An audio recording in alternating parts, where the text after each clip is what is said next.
Kale bane muri mutya mwasibye mutya natuuse dda nammwe mutuuse balaba muri mutya muwole mugawulidde basemyekozo abadde balimba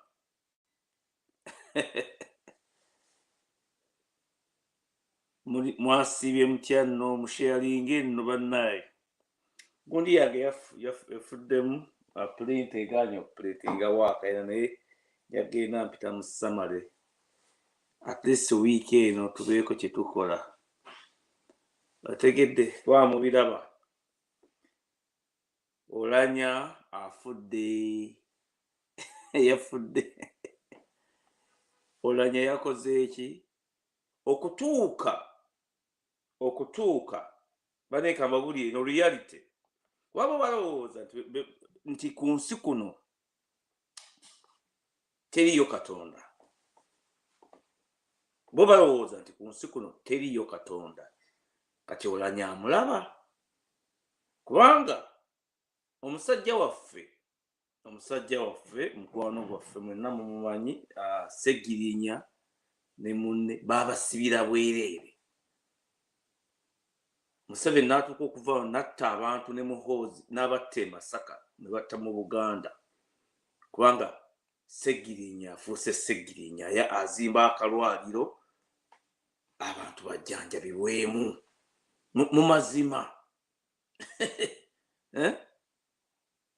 okitegedde Segirinya bamusibira bwereere ne munne Segirinya muntu mulamu Segirinya simu yeekera Segirinya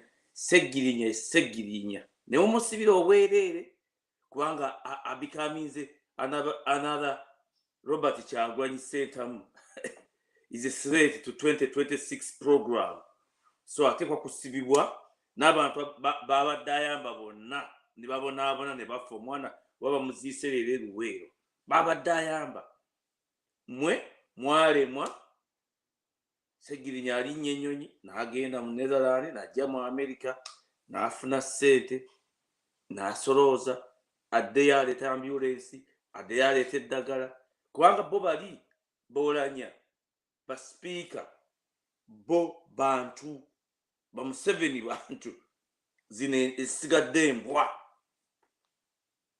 kakati mbadde mpitawo buyisi nze sira kyennumiddwa Kwoolanya yalwawo n'okufa n'abalala bajja kugenda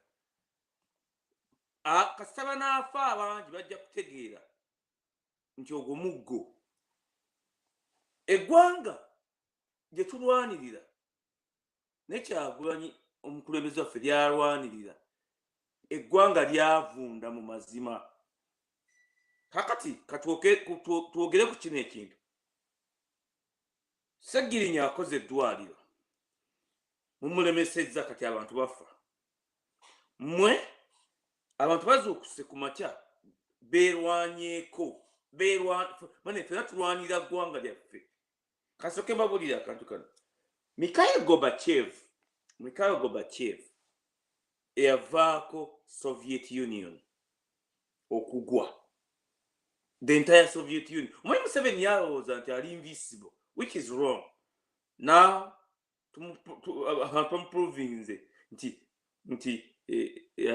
there's someone telling me we need English please yes I always try to go into my native language sorry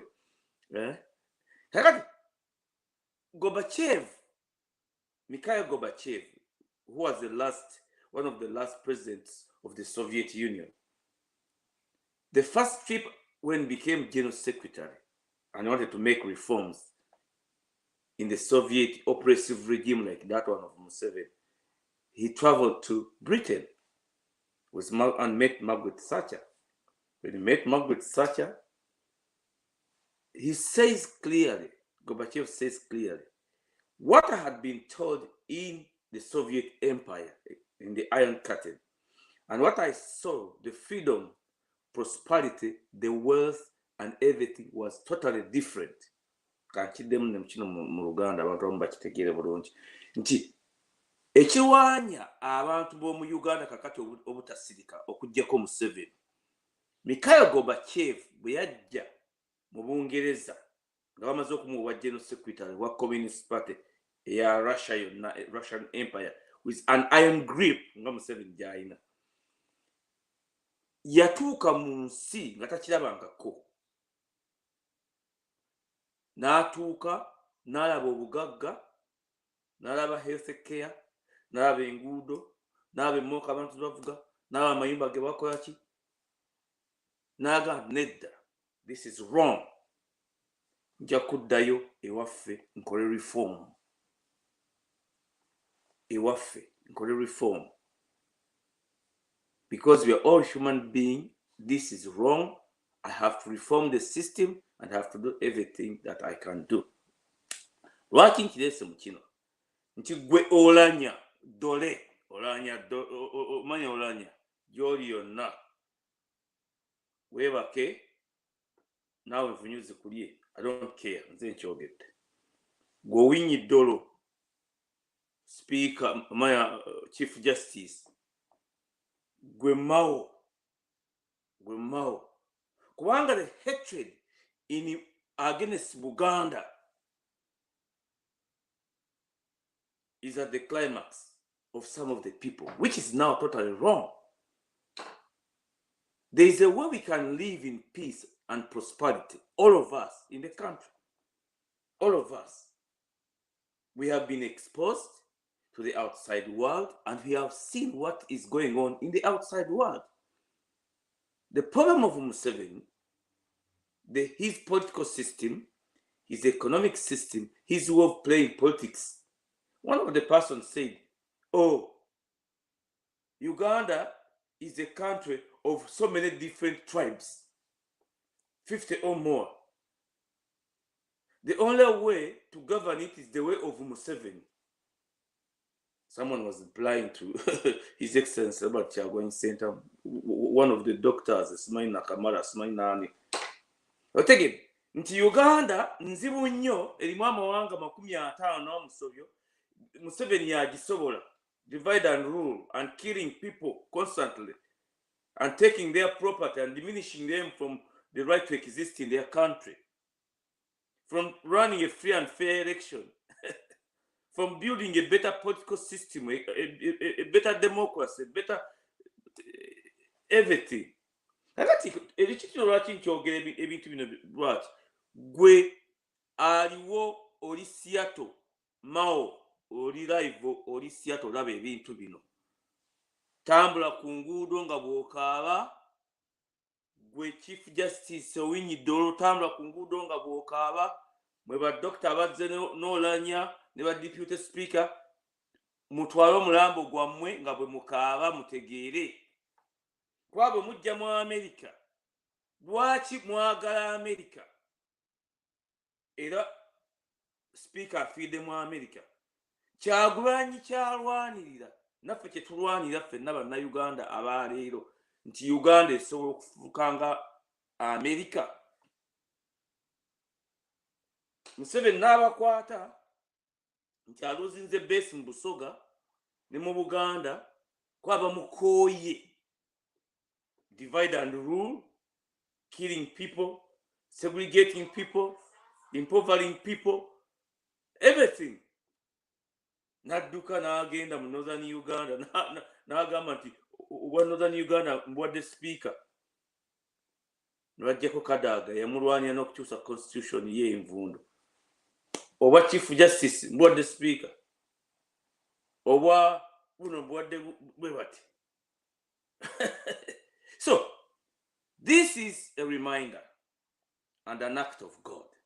Bwe mulowooza nti ebiseera bya Uganda era kyoka nti babuulireko katono ebintu bino, nze munsonyiwe leero mpiseewo ku programu yange yeeyonoonese empapula, naye ka mbabuulire okusumululwa kwa Uganda okubeera ennungi, it's an act of God. When you go against it, you suffer. You can never change anything that has been set by God.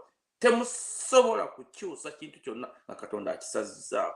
Abantu basula bakaaba, abantu basula baavu, abantu basula batya mu nsi zonna, abantu basuba bakola emirimu emibi gyonna egisemayo okuba mu nsi kubanga mmwe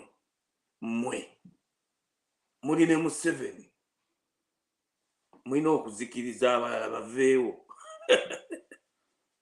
muli ne Museveni mulina okuzikiriza abalala baveewo muwagira muhozi projects. So kakati mbadde mbagamba nti ekya Oulanyah okufa afiire ddala. Jacob Oulanyah fiira ddala. Kola ki? Abalala bategeere kubanga temwagala America. Lwaki temwagenze mu Soviet Union?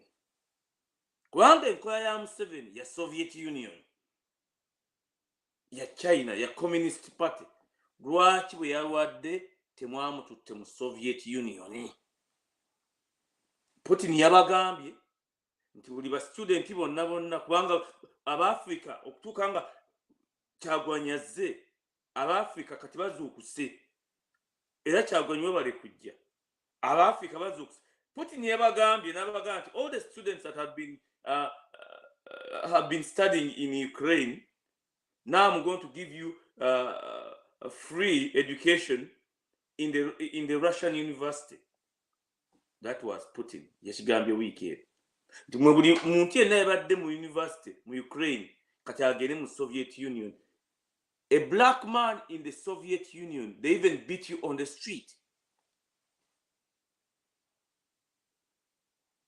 But mu Soviet Union ng'ogenze okusooka okusomesa Russia n'olucommunist lwabwe ideology yaabwe nga bwe baagezanga okuinfluencinga ng'ensi.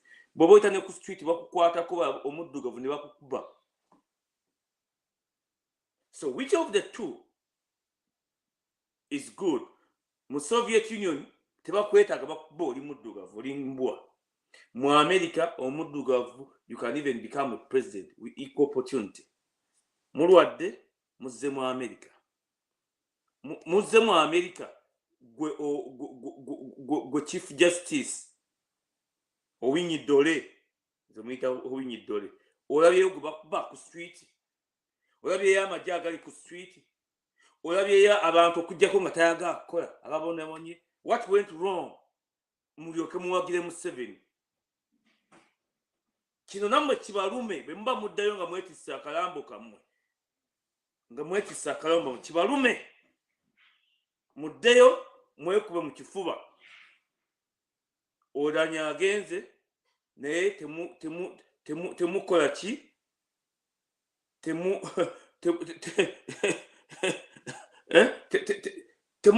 Temuddayo kukola ki? Kunyigiriza abantu. Ono ne mwana nvuma. Ne bono nvuma weevuma wekka. Kubanga ekitulwanya kanti babulire. Tebaagala Kyagulanyi kubanga akwagala n'Amerika. Mikwano gya Western Democracy. Tebaagala Kyagulanyi kubanga yagala kukola reform Uganda modernizing ebe n'amalwaliro amalungi ebe n'amasomero amalungi ebe n'exchange programs ennungi ez'education mu Western Democracies. Tutandika okuzimba emmooka mu Uganda, tutandika okuswa mu mayumba amalungi, tutandika okutunda mu butale bwa European Union nga China bwetunda, tutandika okukola bwe kimu. Tebamwagala for that. Naye yo abe bwalwala babwe balwala baagala kujja mu malwaliro gano ne baspendinga millions of dollars. I don't care ne bono nvuma Oulanyah nti mwogeddeko. It doesn't matter. This struggle will not fail until we achieve what you people mwe bamadonga bazze mu America nga tukyachievinze. Waba munzo okwoza nti mujja kwagala ne Museveni anyigirize majority y'abantu kubanga mwe baba wadde osobola okuba speaker ng'okola ekituufu. American democracy in a constitution 200 and almost 50 years ekolamu amendments ntono. Baagikola batya? Ebbanga lye musoma wano mugende mu library nga bwe mutikka akalambo kammwe mugisome. checks and balances, because you can be a speaker of the parliament, you can be a chief justice of a good system. Nensi Uganda nefaanana bwetyo.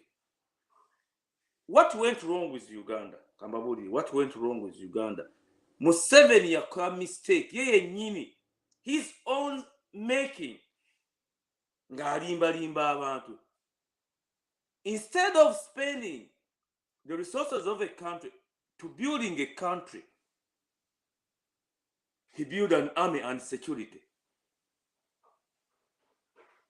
Mu kifo ky'okukwata ssente z'eggwanga nga mukulembeze eggwanga siri bw'owambe eggwanga teriba liryo. It's a part-time job serving people. Ozimba ggwanga.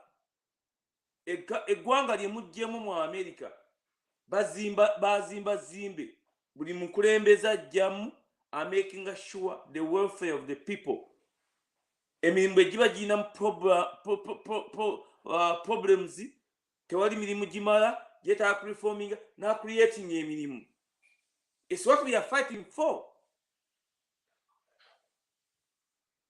Otegedde mwene mukuba abantu wabaaga kukyusa ggwanga oyo kabaka yekka kubanga federalism is a bad thing. When federalism comes in the country, the Buganda oppressed people are going to gain a status of their own in a country. Federalism is very bad. But we come to America, you see a very clean country, a very wealthy country, and you are happy. Kakati nno bwe mba muyita ku nguudo mmwe abazze mu America abagenda okwetika akalambo kammwe, muve wano mwetegeeza apartments n'enguudo ezo nga bwe musindika abantu wano mwekizayiro nga mubalemesezza ensi zaabwe, nammwe bwe mujja okujja nga bannayuganda beenunudde. Leero ndi mukambwe nnyo nkibaddiramu. Mmwe abanoonya akalambo koolanya mukatwale mu superjet ng'akanaazuukira. Mwetegereze enguudo nammwe bwe munajja ne mukola mu bisitoowa, nammwe ne mukuba ebyeyo bomulowooza nti kiki. Ffe kye tulwanirira eggwanga lyaffe litereera litya buli muntu n'alyeyagaliramu. To study in the American system, the political system, the economic system, the manufacturing, ne tukola nabo emikwano ne batukkiriza ekyali ekizibu ennyo. Kakati Kyagulanyi n'ajja akyuse eggwanga ne mulwanga ne muvuma. You deny him justice? Bw'owinyo ddoole kubanga wansi andawe erimu bbiya owa yero. Leero nja kubavuma. Gwe mmaawo n'ogenda ku opposition n'ovuma mbu kabaka yekka olina n'ennugu mugala kye bayita ennugu. Abantu abo ne babeera mu makomera Sseginya ne mumusibira obwereere. Be yali ayamba ne bafa. Kati mwe mukaaba nti Katonda abayambe. Mujja kujja bamuggwawo. Bwe munaamala okuggwawo bwe munaakizuula kababulira ebintu bino. Leero nja kubakuba bukubi, leero nja kubakuba kuba notisi zange zonna zisitaaka. Kambabuulire, gundi ono mulaba, abasovieti mubalaba, abarussia, genero omu baamukutte ow'amaanyi, baamukutte mu abasirikale abali mu magye, mu abawagira Museveni. Tugenda okuwandiikira biiro egenda okubalaga ki ekyokukola, engeri gye munaasasulwamu after Museveni is gone. Geno baamukutte kubanga banoonya scapegoat ng'olutalo lufeerinze. You cannot fight with the will of the people whose time has come. Abantu be Ukraine balwanye olw'enfuga embi obutadda mu mikono gyabwe. Bano ne balowooza nti bo bajja kgenda. Be baatuuse Russia emirambo egisiridde nga bagizzaayo nga baziika. Buli muntu yeekanze. Teri ayagaliza munne kufa, teri ayagaliza munne bubi. naye ebintu bino tubibagamba nti mmwe bibakozesa okunyigiza abalala okutta abantu olw'enfuga embi eyakamwami Museveni ne mutabani waako, kubanga babawadde emmundu, babawadde ssente ez'okulya, waliwo abavuma onaku kasooke mbaweeyo akagero, leero nja kwogera bwogezi naye nga nkuba bukubi, era ngenda kukuba bukubi. Kambabuulire, mu second world war gy'olaba eyo, omanyi nze am a historian, ojja ofuna obudde ogenda olabe Saving the Private Ryan, a movie. It's a very good movie, one of my best movies of all time. Saving Private Ryan, abaana baafiira eyo mu lutalo, bano bajjeno ne bakeera ku makya ne batuma abantu mugende mu famire yaabo, asigaddeyo mugende mumuleete. Emotions ezaali wali nga bakedde ku makya okujja okubika abakulu ng'ekaabe. Naye nammwe tubagamba nti neggwanga lyammwe naye olunaku banaakeera ku makya ng'ebitu, kubanga Museveni yatiisatiisa nnyo abantu, aguze bino biroole bigunduuza ebirina emipiira egiri waggulu eri, abantu kye baabikoze nestingiriza bwe banaakeera ku makya mu byalo ewammwe gye muva, bwe baateeka mu poliisi abalina enjota 3, bwe baateeka mu magye abalina mwena muva mu kitundu kimu, olunaku banaakeeranga ku makya ne mulaba loole y'amagye oba mmotoka y'amagye ng'ezze, banoonya DNA, bane mutuwe ku DNA, bano ababadde mu mmotoka bonna loole yaweddewo, mwabadde kamanda wammwe abalina amayota, twaga mutuwe ku DNA tutegeere kummwe guno omulambo gwani. Wonayitangawo ennaku 2 ne bakomezaawo omulambo nga mulimu n'egy'abakazi emisige lipstick, mujja kutegeera nti byetwogera bituufu. Eggwanga lyaffe tujja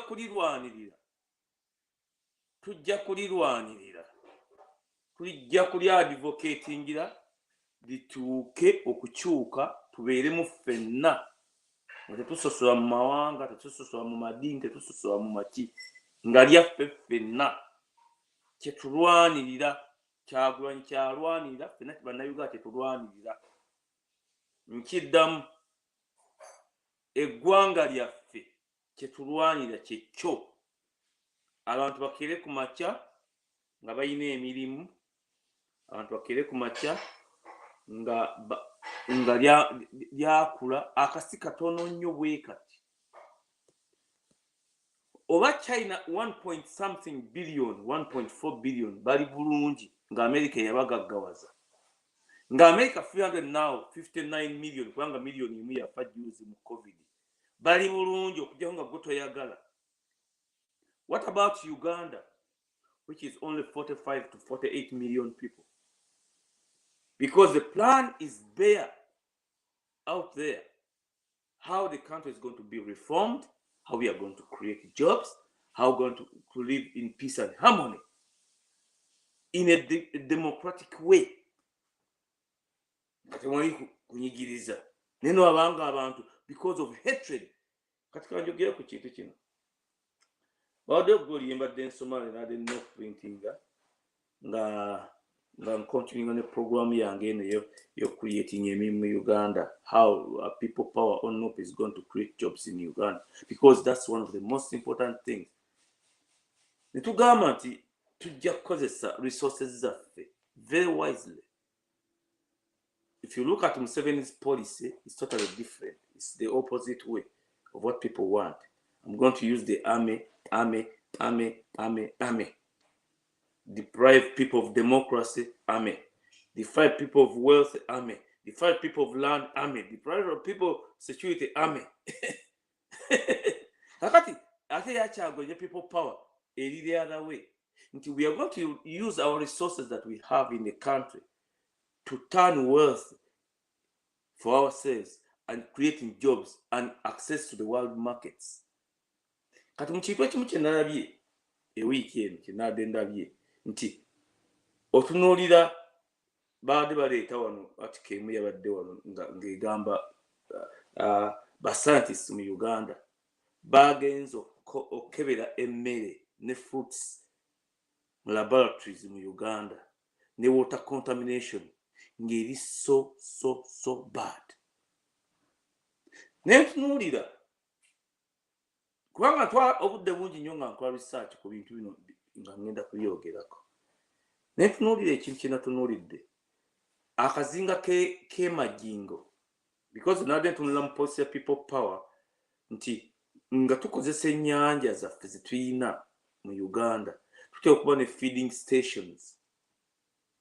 stations ez'ebyennyanja kubanga jjukira program eri bweti nti there are two types of fishing. There's all three types. There's ponds inside the land oba katugambe nti ebidiba eby'omunda ne tuba n'ebidiba cages ez'oku shores ne tuba ne deep fishing ey'omunda. Kati bw'otunula akazinga Lake Victoria mulimu disputed island gye bayita Majingo. People say it's for Kenya, people say it's for Uganda. Naye bw'otunuulira kalyange ekisaawe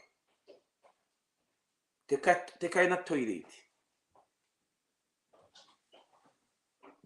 Bazimbawo toilets mwe muli ekidomola nabyo ku video byonna mwe muli ekidomola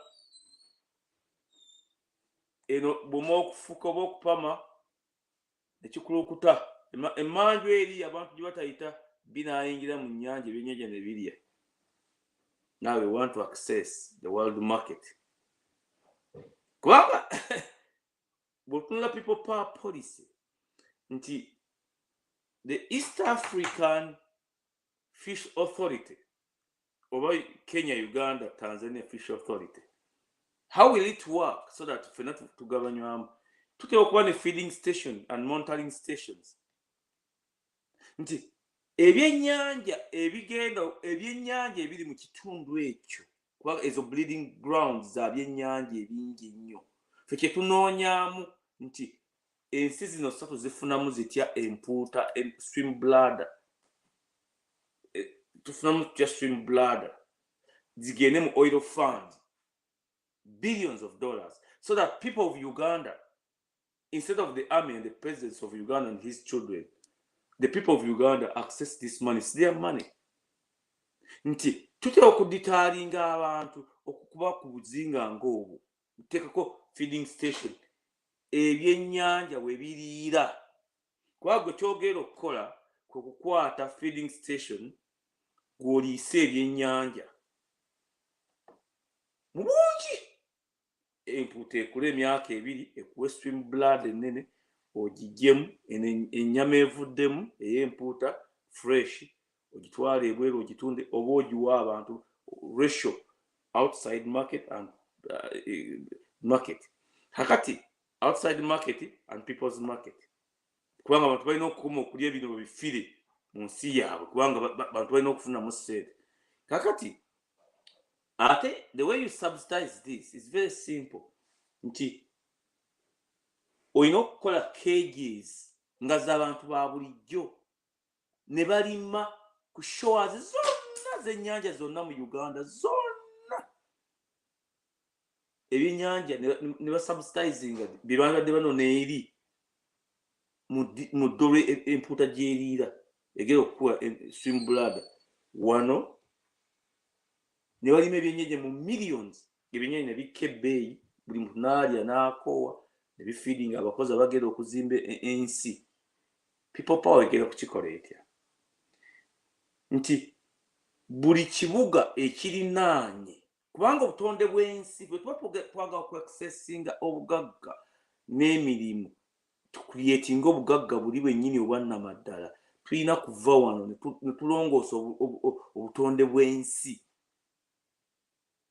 Museveni bw'ayonoonye abantu bameka abaafiira mu mabira abantu bava wano bakwata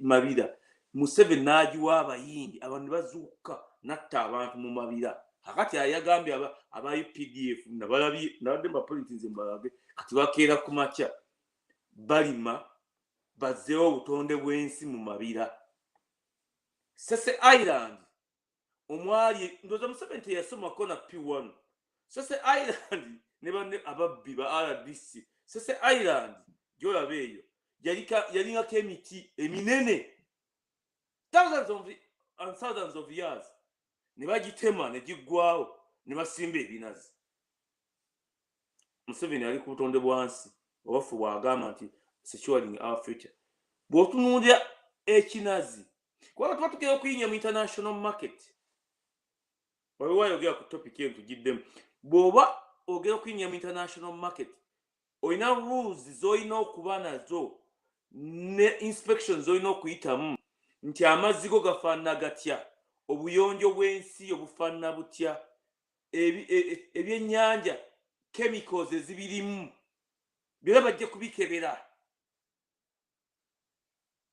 kiri eri ffe bannansi okuzimba ensi yaffe buto nti eprogramu ya people power gye bagaa nti okutuuka okutandika okukola okuzimba economy okuwa abantu emirimu egitandika waliwo obutonde bw'ensi okuddayo okubuzimba ffe kennyini ate ne tuzimba ebibuga ebyetoolodde tugamba abantu mwabadde batema ensaalu abazifumbamu amayuuni abazisimamu lumonde abasimamu ebikajjo abasimamu buli kimu kati eno muveeyo ebibuga ebipya biibino ebibuga ebipya esente zobadde osasula mu kazigo ennyumba yiye emaze okuzimbibwa mu kibuga apartment mpya sente zino zobadde osasula mitwalo 10 mu kazigo apartment eyo yiyo ogiguze buli mwezi gisasule sente bwezi purchase to buy oba lease to buy system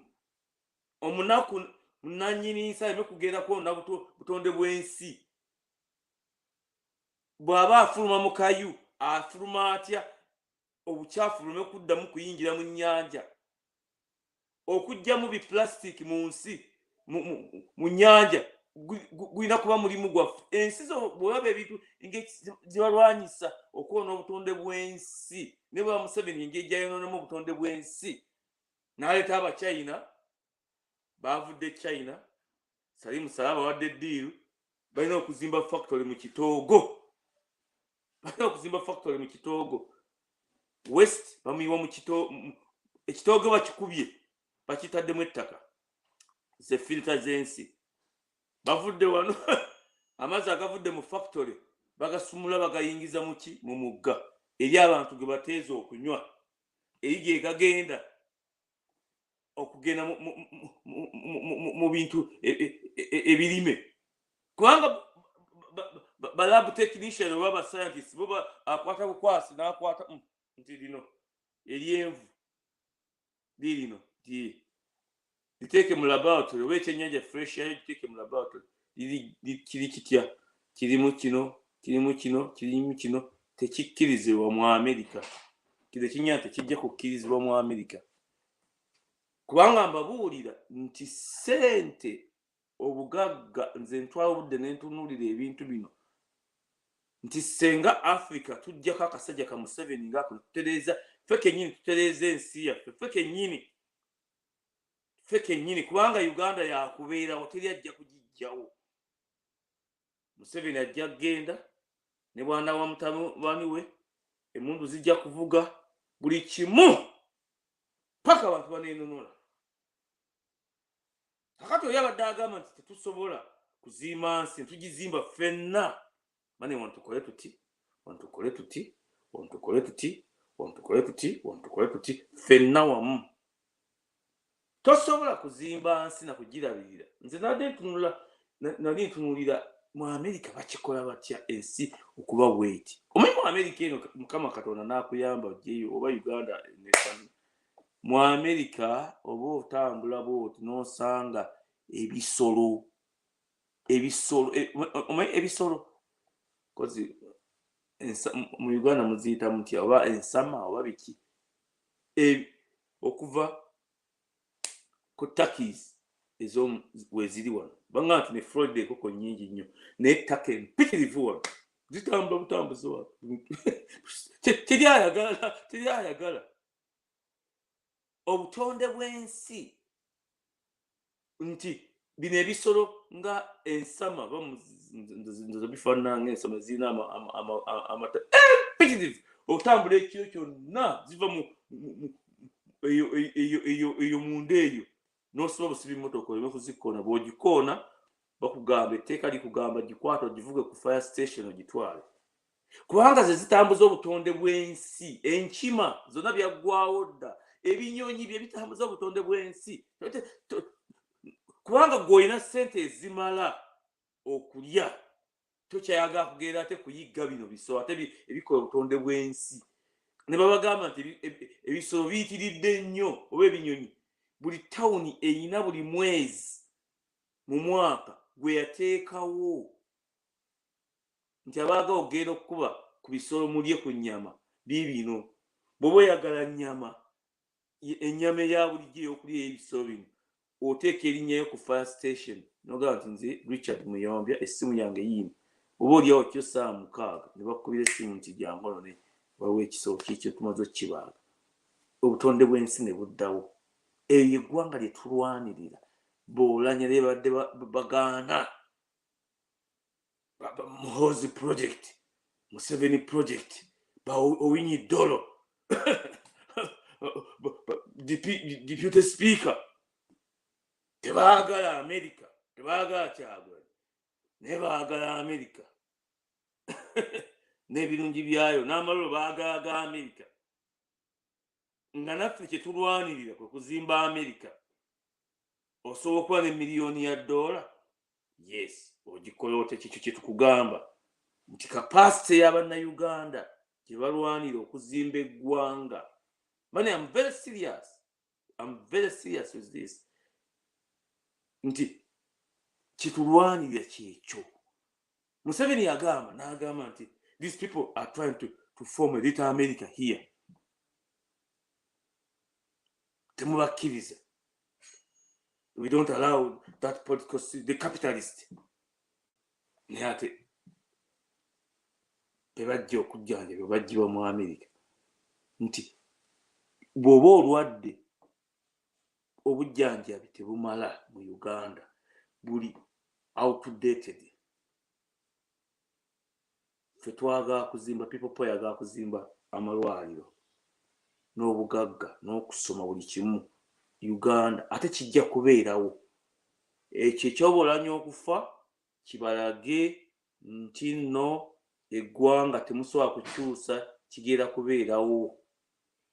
Nkiddamu temujja kukyusa project ya Muhoozi. Oya Muhoozi ali brutal before taking power. Oya Muhoozi azimba nuclear. Nze teri kinnuma ng'ekyo. Teri kinnuma ng'ekyo. Kubanga ffe batuwadde tulya.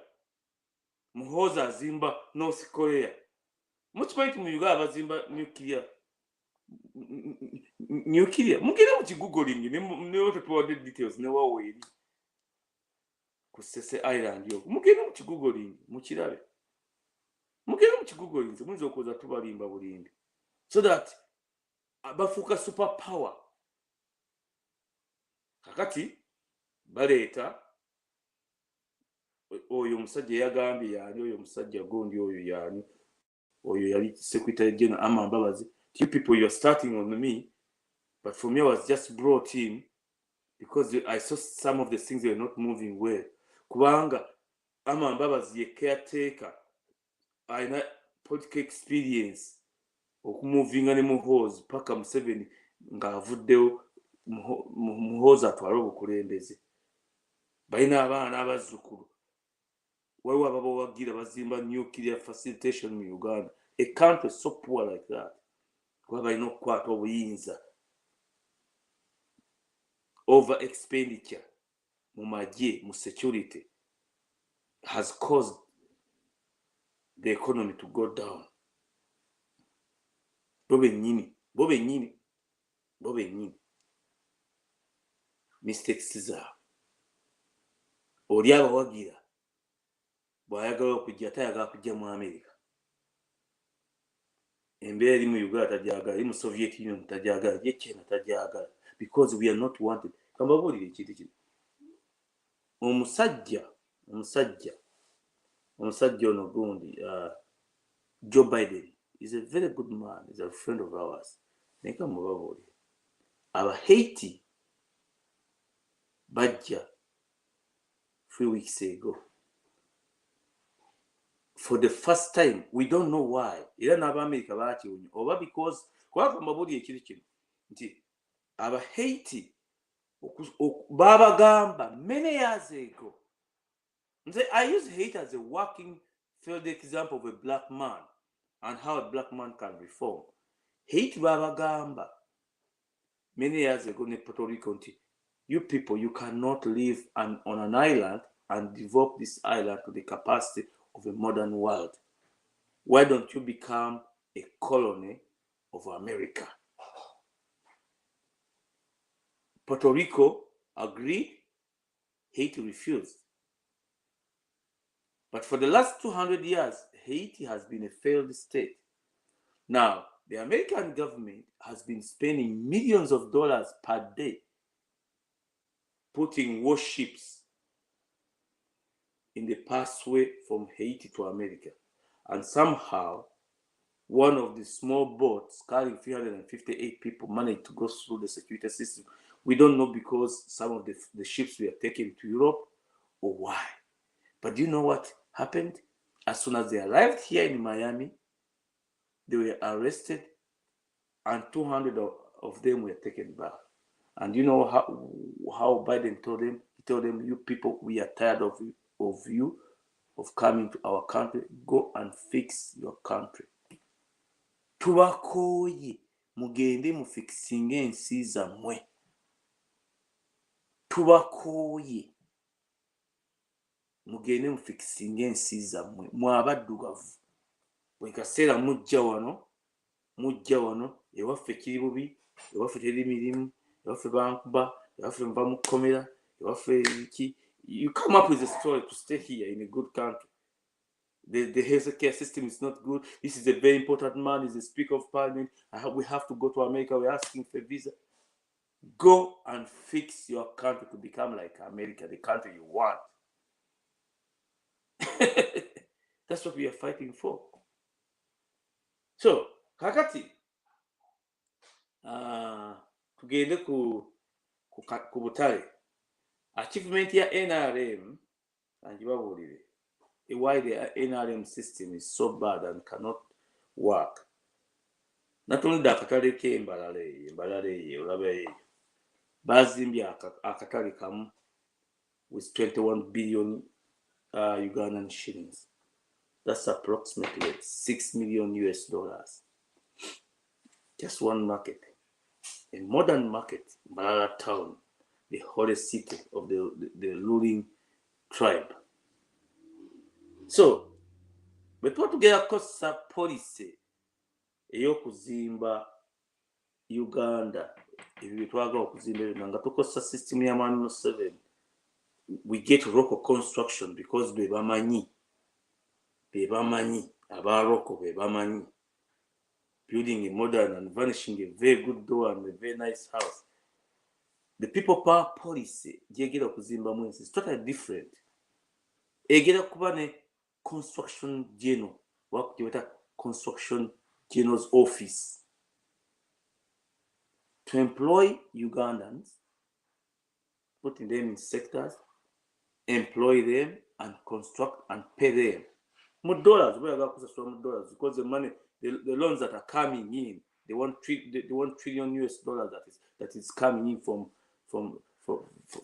the US government, from Congress, for building the country. We were able to get this money, to secure this money to build a country. As the first loan, like Israel does, it borrows money from Congress instead of Museveni going to borrow money from the Chinese that are taking our airports. So when people are government no be what people power and be, you must listen to this. For us, we are able to go and say, okay, we people, as soon as we get government, the people power government, the Robert Chagwan government, the first loan we ask you to approve is $1 trillion, $1 trillion to build that country, to modernize very quickly. So if we are to get that money that we have borrowed, that we are going to pay back on a very low interest loan, because we are America, we are changing the political system and the economic system to resemble theirs, so that we are friends of Western democracy. And we are going to get that money and start going to and build markets like in Malaya for $6 million, local construction. No, the construction general's office, again, employing our specialists to work with our ordinary people.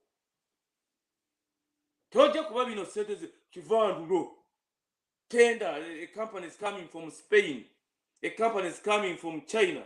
No. If we need subcontracting work, we are going to give the subcontract to Ugandan companies.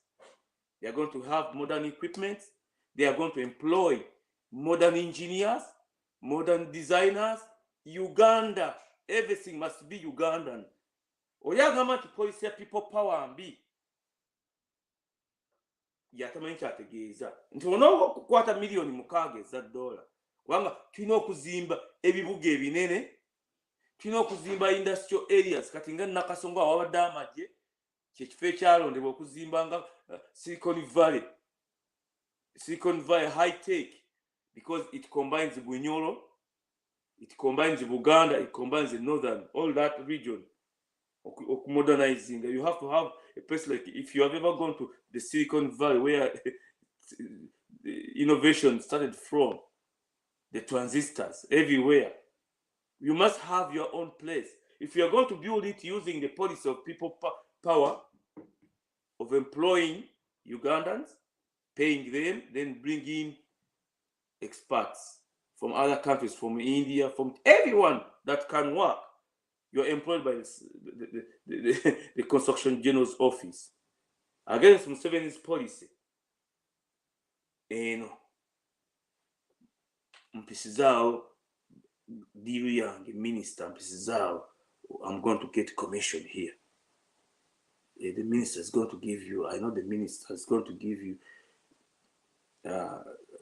this contract on $6 million, but we need a kickback here of $1 million. That one must be on my account. Oh, I need it cash. Chuvata basajja balina sente mu mayumba gaabwe.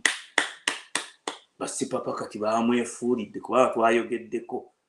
Sipapa yagenze ayimba obuyimba buno nze sikyanyolwa. Basipapa baamwefuulidde. Kondyutu yaabwe baamwefuulidde. Moka baagimuggyeko namabye kati avuga agala. So ekyo kiwedde. Kati I'm just summarizing today because my notes are not there because my printers need service. So Zelensky kajoge kubona bali mu political wing ya diaspora. Otunula olwayira lwa Ukraine ne Russia lwatuse ku stand still because nga bwaba omukulembeze waffe Robert Kyagulanyi Ssentamu yayimirira ku mazima n'atatunda nsi, naye tiyayimirira yekka, yayimirira ku Amerika. Zelensky kaakati Zelensky bamuwadde platform to address Congress, the platform to address Congress mu crisis. Bino byetugamba bannayuganda abali mu diaspora nti kati once you address Congress ne baba nga bafunye ne emotion enyondo n'ekoona mu America, obuyinza obugenda mu lutalo mu constitution babuwa Congress, except in an emergence of a nuclear threat or anything, I think about 9/11, is when the president goes to act without the approval of Congress. Zelensky is a very, very smart guy. Namulaliye. Kasa yagenze na addressinga Congress nekoona mbeka kaba. Buli kintu kyonna ekiri wano kyakkiridde dda. Kyova nti Russia ekwata abantu baayo scapegoat. Yenge gye bakwatamu international diplomacy. When you are mobilized and well organized, you wait for the hour. Ngeyo. Kwa these people, bano aba Russia n'aba China, their aim is global dominance of communism. This means mu Uganda mulimu omuntu ayagala communism. I don't think so. Communism. Kyova nti aba China kati badduse kati ensi eri divided. Wait, aba China bagambye nti bagenda kuteeka kugula amafuta mangi nnyo ku Saudi Arabia naye bagula mu sente zaabwe yuan, simanyi yuan. Kwa kye banoonya kusuula America, which has the best democracy, enugu nabo basomera wano, obwavu bwe baluma bajja wano. China eyo gy'olaba okusooka okumodernize okutuuka awo yali America. Russia, after the fall of the Soviet Union, America. Kyanga omuntu azze n'akuyama ng'oli bubi, munajja n'akaabira banne ndi bubi, banne nsula njala, nekiseera kyakulya banne sijje. Olumala okuvaayo n'akwefulula nga bw'olaba bannayuganda bakola. N'akwefulula bw'ati, n'avuma n'okuvuma. So, kakati ekyo tukimaze nti leero mpise mu summary kubanga njagadde nnyo okwogera ku Jacob Oulanyah yafudde yeefiire ate balwanyisa baagala Museveni second Jesus. Abo ba Chief Justice aba defending Museveni nabba obululu bw'omukulembeze Kyagulanyi kubanga hatred bamaawo oba maawo aliddawa oba ndimulabako ku street wano ng'atamba naye nga naye atambula otegedde. So kati ngenda kumaliriza nga njogera ebintu nga bino nti gundi yagambye Amambabazi yagambye for me I was brought in to do a reform in the system. So kati Amambabazi singa abadde ku live yange eno oba nandi mulesi nayogera n'abuulira abantu reforms kizagenda okukola. The system of Museveni bino bibalimbalimba abantu fe mulimu gwaffe kulambulula abantu can never be reformed. Kyova nti bw'osoma biography ya reformation of the Soviet Union, the last reform of the Soviet Union with Mikhail Gorbachev, led to the downfall of the Soviet Union. Communism by itself and its oppressive system, because for it to stand, it cannot be reformed. You cannot allow a free and fair election in Uganda and the NRM stays in power. You cannot separate the military and the police and the security from the NRM government and it stays in power. You cannot take away poverty away from people and give them wealth and you think you're making reforms and you are staying in power. Because these two systems fight. Communism, the government must be the one that is rich and the people must be servants of the government. The government must hold the wealth of the country and people must beg from government. The majority must beg from the government. So you cannot do it vice versa and reform it. I think you're getting Amambabazi. Namudenga agamba nti for me I was brought in to help to see when things are not moving and reform. There's nothing Mbabazi kyayinza okureforminga ne banneegaa ne bamukkiriza ati Museveni avuddeko oba afudde kati ngenda kukola ne mutabani wange, we are going to reform the system. We are going to reform the system.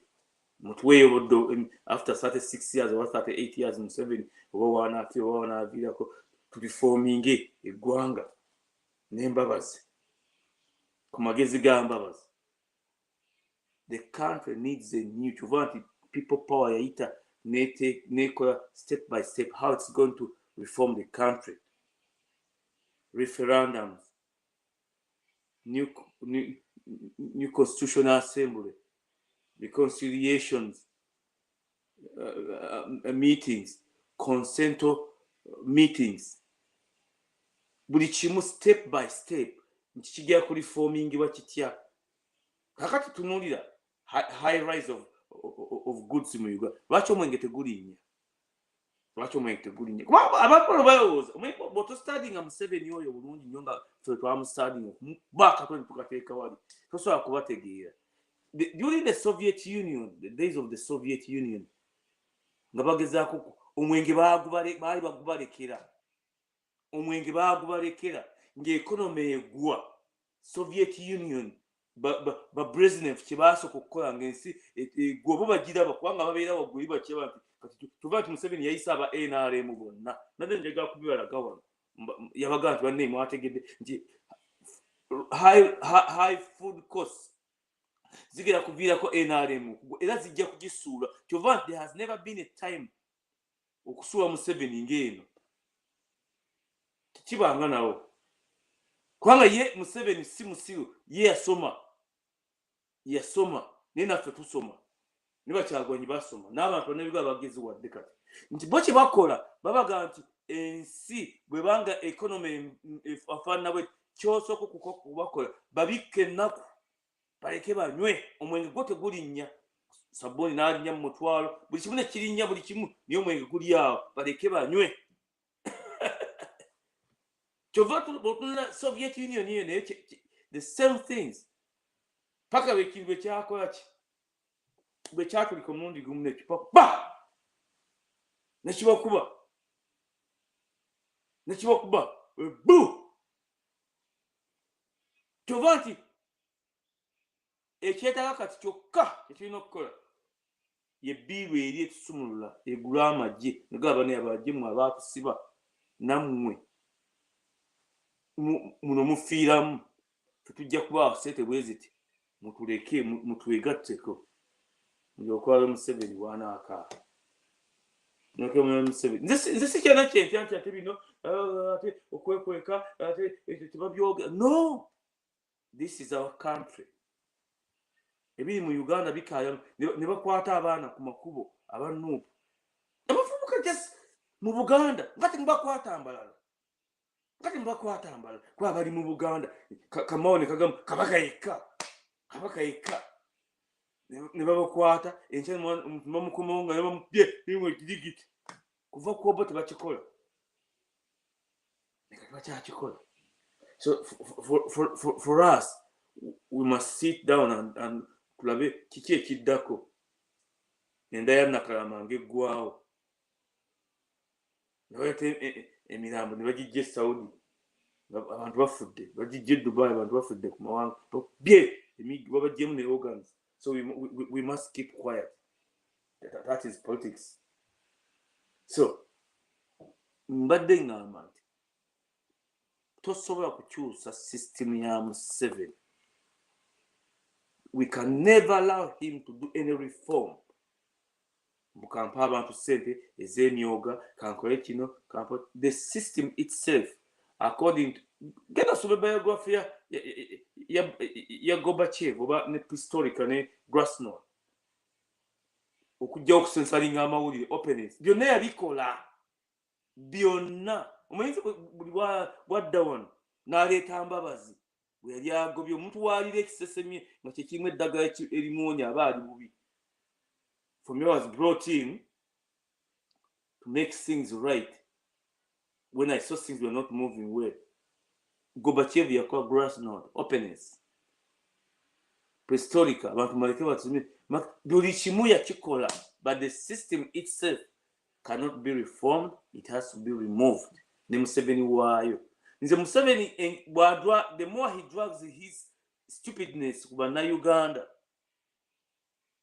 yengeri gyagenda okuwa ku kintu kye. Never to come back. UPC. Abamu tebaaba ku UPC. UPC. Buli wabangawo okuŋŋaana embala eyo bushenyi. Oh, mama. Dipya fude Congress for the people. Twalinanga bus owinki bulu. You got UTC Museveni jail the people pass they get okuzizawo. People's transport. The whole country a week. Nge coming up to stand still. Zonna bus bagera bazikuba kubanga obote zige namba. Zonna gwanga baliba mu crisis. Kwa bo balina genda. Bali nyabwerere. So oppressive was their system. Nga balina emundu. That UPC can never come back as a ruling party in the country. Actually, never ekoleetya baba kimanyi. The more NRM drags itself on the Ugandan with its evil system, the more it's going to diminish. So, nze mbabulira leero mbadde njogera bwogezi kubanga notices ziina nemekutta slot yange naye mbabuulira nti ekyokufa kwolanya kyabaswazizza nnyo. Tebaagala America ne bajja mu America, tebaagala reforms bajja mu America, tebaagala kukyusa constitution baagala constitution ya America, tebaagala amalwaliro tebaagala America baagala amalwaliro, tebaagala mu America. America yakola ki okufuuka kikyeri n'omugwira zeemu n'afuna equal opportunity, n'omugwira zeemu n'afuna equal opportunity. It doesn't matter nti wazaalibwa mu America olina muwa equal opportunity. No, you have an equal opportunity. Singa osoma constitution ya wano mu America otya n'okutya. Nze ngenda bugenzi wali mu gun store wali nenje driver's license nenjibalaga running for 2 hours. Sina criminal record nimbaga njagala eyo neyo. It's my right. Njagala eyo neyo. Ne magazine mumpe mukaaga nano mukaaga sereza muzizi no teka mu motoka yange nentwala. That's what they call America. Even if you just came in this country, bote bakikola. Kaka nawulira security. Nade yaga kwogera ku security eno ekutte wansi ne waggulu. Abantu b'Ekkalamojja basula bweru mu nte mwe basula kati ennyumba bazivaamu bonoonya Ekkalamojja kati basula n'obusaale bwabwe nga bakuuma. Abasajja bajja na mmundu bagamba emmundu baziggyemu bo baziina ate ab'amagye bennyini Museveni bye yatwala Ekkalamojja be babba ente zaabwe zifa drought overgrazing. Nade jaga kubyogerako people power ne settling ekiki nakyogerako oli edda nti kyemunoonya kiki okunyigiza abantu paka awo. Katusabe owiiki ejja n'abanterezeza computer yange manya gundi printer yange nzire musomese nga bwe mbadde nsomesa ngenda kumaliriza. Wabaawo omuntu ambuuzeyo ekintu kimu mbuuzaayo ekibuuzo tukyogereko ne bwoba onvuma I don't care. Nze sifaayo kunvu nze ebintu byendaba mu America n'ebintu byendaba mu Uganda ne bwonvuma I don't care. I just do my job. I put my life there. Otegedde nze twalumba nalo era Museveni babuulira ajja kugenda. Wabaawo omuntu ambuuza ekintu kyonna ambuuze nkiddemu mu ddakiika 5. Otegedde ambuuze kiddemu oba mutya n'okutya oba mutya n'okutya. Otegedde nga mutya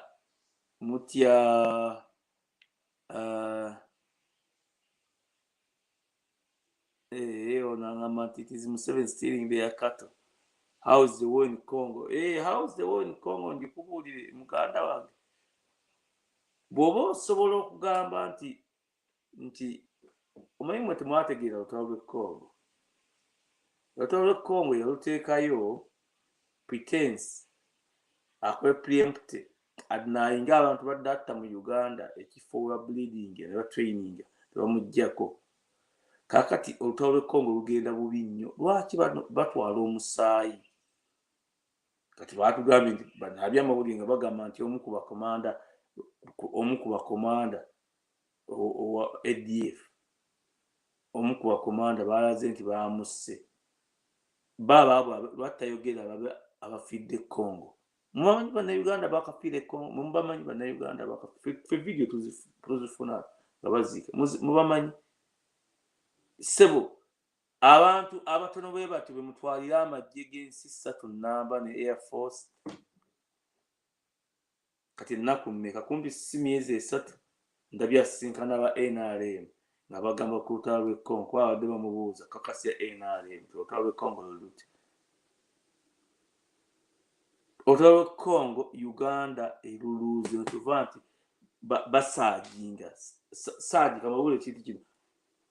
Omusajja omulaba ono George Bush yali mukwano gwange. I like that man. Was a very strong determined leader mu America nga yakolawo ku action. Bush America yava negenda Iraq n'amaanyi mangi nnyo n'ebyokulwanyisa. Tebatuuka eri n'esanga resistance. They had to either retreat oba okusaaginga. Kati Museveni yennyini bw'agamba nti amagye 3 aga Uganda, aga Rwanda, aga Congo ate beetaaga okutraininga additional troops okusaaginga. So who is winning? Is Museveni winning or the other people are winning? Kubanga mbabuli olutalo lw'e Congo mutalutegeera mujja kululaba ekigero okuvaamu nti amagye agava e Rwanda, almost abahutu baava e Rwanda, almost 1 million people. 1 million people determined to go back to their homeland, well trained, well organized, and well equipped. Amagye agaba na Uganda balwanyisa Museveni gali eyo. Amagye ag'abahutu abaava e Burundi gali eyo. Congo ina ne territory leaders olwa minerals balinamu ebitundu byabwe bibafuga. Ba territory leaders bonna bali kutinga amagye gaabwe a Congo. Kakati ye Museveni ava ono n'akwata ennyonyi n'aga nti kati agenda kwokya. Amagye gakoze kakati ate bw'atweyagala amagye mbeera waladde okola tactical wisdom nga bw'ovanga oga nti omulimu ogumaze. Nakata aba ADF kumpi 1000. Aba ADF 1000 be baatwala amagye ga Uganda, aga Rwanda, aga Congo 1000. Ngobo otitiira nnyo. Amagye 1000 ge gaatwaza amagye beegati. So e Congo baluuzinga kubanga senga tukola kati mangu nnyo bagenda mangu buli kyongo okutuula obutuuzi wansi ne tutabaako kye tukola. Tetujja ntubawa hints wano tukole kino abamu batya neetaba mu byobufuzi naye nti okugyayo face neetaba byobufuzi nina ogenda e Uganda neetaba byobufuzi naye ate saaga bigenda mu detail bijjako Museveni naye ate simwagala. Fetulugale kaffe tugyeyo obwenyi beka tukabwattule omuntu yaŋŋamba omunaŋŋamba nti ovuma ne president kyogala ti Museveni ye president wa Uganda, kyogala ti abantu Kyagulanyi si yawangula okulonda kubanga bo bagenda ne bafuna ssente balaba nti ne babawa emmotoka empya mu policy ya people power gye yabagamba ng'ezimba eggwanga bannaddiini abafuna ssente omu ebintu biri abantu babitereka tetuba tubitereka kuba ffe tubimanyi twabiraba nga bikolebwa nti buli projekiti okugyawo corruption mu ggwanga buli projekiti egenda okuzimbwa mu ggwanga basupervisor babatanga nga abakola nga bakaliisoliiso b'eggwanga banaabanga bannaddiini mu kifo ekyo oba musiraamu oba mukatuliki oba mu orthodox banaabanga be bakaliisoliiso ng'eraba okusatisfyinga projects ng'ezo oba the subcontract nga muzimba ddwaliro kuba tosobola kugyawo system yonna n'oteekawo system empya nti gavumenti yokka oba construction general's office yakola ebintu wabawo basubcontract bane enguudo zaakoleddwa bane baamuokola okuva mutuuka wali yakikoze anaafunanga commission n'aba nga tagenda wa Museveni kumuwa buwi ssente nkiddamu nti faaza kifo ky'omuseveni oba imaamu okumuwa land cruise empya ey'ekibi awagire Museveni asirike ebyo by'obutayogera kubi kubanga gavumenti yamuletedde emmotoka empya ne bagimuwa nga babakyalidde prime minister n'agireeta abo ababuzeebuze wali ojja kubanga ofuna oba project ya million 10 ekya dola mwe ba supervisor bagera okusatisfyinga project eno kubanga enkola yonna weeri munaafunanga ssente bwe ziti ezo zammwe za mu nsawo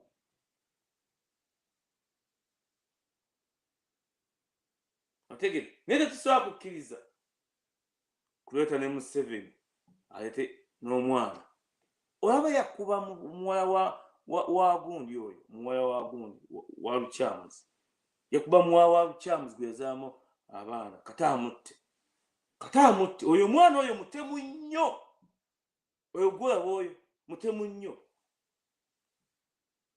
nnyo tulina kwebeereramu nga ffe bwe twasalawo okwebeereramu ne tubajjako ate bajja kugenda so bannaye musonyiwe nja kuddamu wiiki ejja nga gundi yange ekeredde mbadde nkola bukozi